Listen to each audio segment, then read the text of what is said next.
Hello and welcome back to the Only One Formula YouTube channel. Now, we've just watched the Bahrain Grand Prix for 2024, the first race of the season, so I thought we'd take the time to reflect and see what we've learned from that race. So, starting with Red Bull, what have we learned? We have the dominance is back. Max Verstappen is left off. He's picked up exactly where he left off in 2023, and it looks as though that the 2024 season is going to be the Max show yet again. A strong performance by Perez.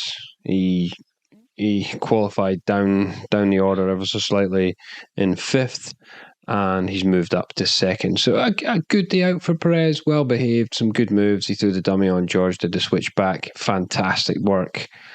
Best car on the grid. No arguments there. I don't think anyone can argue that. Ferrari, I think, have comfortably the second best car on the grid. Minus Charles Leclerc's brake issue today. Sainz looked on form. The car looks great.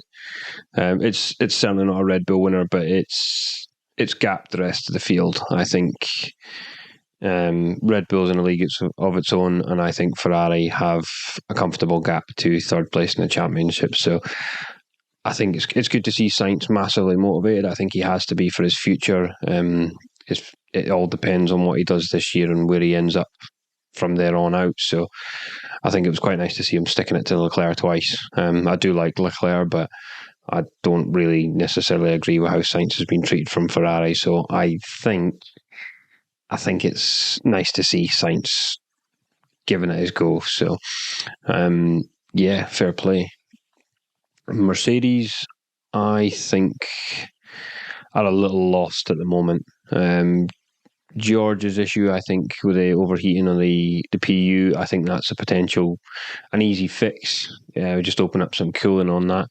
And Merck have notoriously in the past went tight on packaging and then dialed it back ever so slightly. So I think that they will come back from that on George. But Lewis was lost today in the car.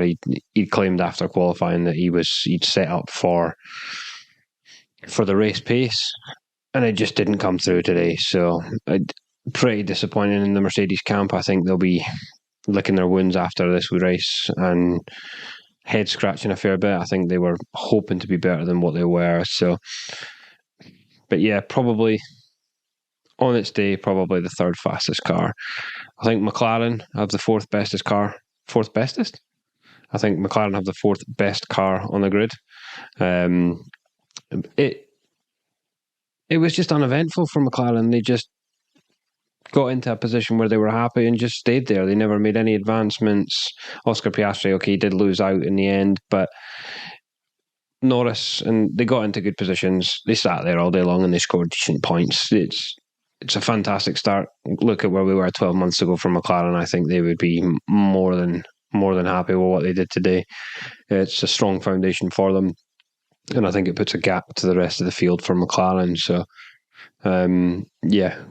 not much more to add for them. Aston Martin are probably the fifth quickest. But again, I'd say slightly disappointing. I know we can't compare last year's car to this year's car completely, but yeah, Alonso didn't shine. Stroll obviously got caught up in the turn one incident, and fair play to Stroll today. Actually, he got caught up in the incident. He was down at the back of the field and finished 10th, so he picked up a point. I think a good day out for Stroll overall, but 9th for Alonso is. You'd hope for more for Aston Martin if they have this 5-year plan to be world champions. So I think there's a strong enough car under there to build on. I just think that they have some work to do and some homework to get sorted. So we'll see how they come out in Saudi next week. And hopefully an improvement for them. Now, top 5 I think is quite easy to describe, but I think the bottom 5... minus Alpine, because Alpine are dead last. Alpine are completely lost at sea. And if I had to make a prediction now, I think Renault in the next 12 months to 24 months, I think Renault pull the plug. they were absolutely nowhere. I mean, okay, they did finish ahead of Logan Sargent and Bottas, but Bottas had a 52 second pit stop, and Logan Sargent ran off the track and sat there for about a minute. So removing those scenarios, Alpine are 19th and 20th. They are miles away from anywhere. So the other four teams, I think, are quite hard to place. It was a bit of an odd one. Hulk qualified well, but got caught up in the turn one incident. Bottas in the back of Hulk, and then Hulk in the back of Stroll. So I think it's a tough one. So Hulk had a bit of a bad day at the office, but K-Mag had a really strong race, coming home to finish 12th. I think that's pretty good.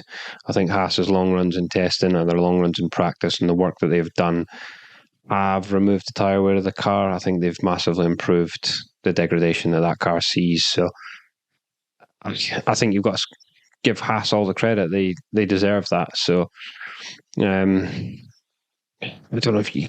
Probably the seventh bestest. I think sixth probably goes to RB, but I think everyone today was left feeling pretty disappointed that the Visa Cash App RB car was where it was. I think we all hoped for more. I think today with the driver swap between Yuki and Danny, I think it showed that team is already fracturing a little bit. I think Yuki's feeling the pressure of Daniel Ricciardo being there. It's a big star on the other side of the garage. And yeah, I don't know whether they could have done the driver swap and then swapped back if Daniel Ricciardo didn't get the overtake. So why couldn't they have swapped them back to give Yuki what he deserved today? Zhou Guanyu, nice race, coming home in 11th for the Kick Sauber, who knows what they're called. He came home in 11th, just missed out on the points. Strong overall race. Scored a point in his debut here last year in 2023. So I don't think they can be too disappointed. Bottas, 52-second pit stop, but you can't really give him a rating out of 10.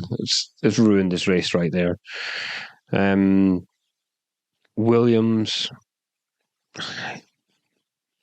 Williams need to get rid of Logan Sargent. I don't think he's going to do them any favours. He had the incident today with the lock-up and run off and sat off the track for a while. But again, another dead last, another 20th place. Albon did come home in 15th. So he's put 4 cars behind him that are not his team. So he's doing something. He's not leaving Williams in 10th place. And I think if Logan Sargent and a similar driver like Logan were in that car, I think Williams dead last every weekend. So I think Williams need to make the move and Logan Sargent needs to go.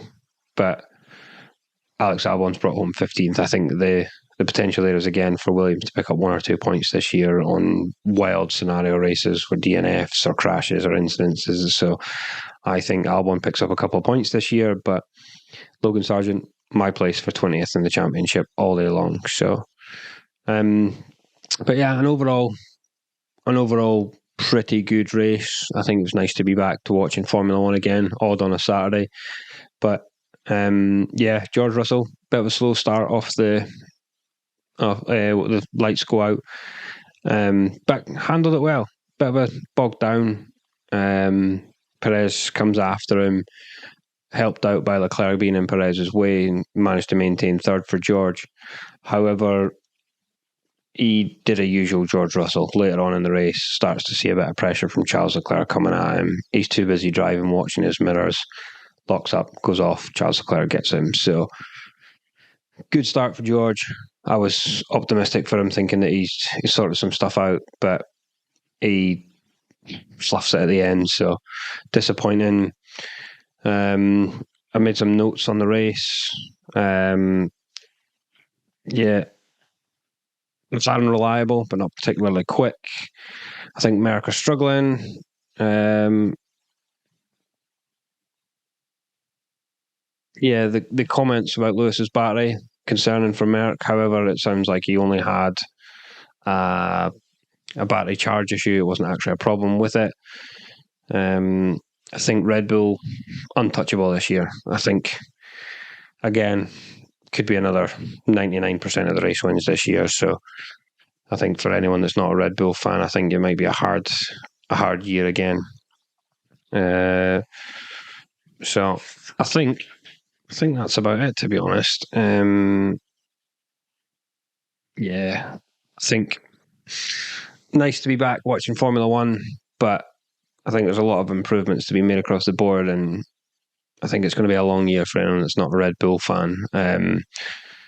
Max, again, untouchable. Perez, with the right strategy, he can squeeze a second place. It's nice to see Perez back on a podium, but I think he needs to get his act together in qualifying if he wants to make a shot at the world title, but I just can't see Max letting go of that. So we'll find out next week in Saudi, and we'll probably do another quick review on the Saudi race and get your feedback on that. So if anyone's got any comments about this race or anything I've said about this race, please feel free to leave them below, and I'll see you on the next one.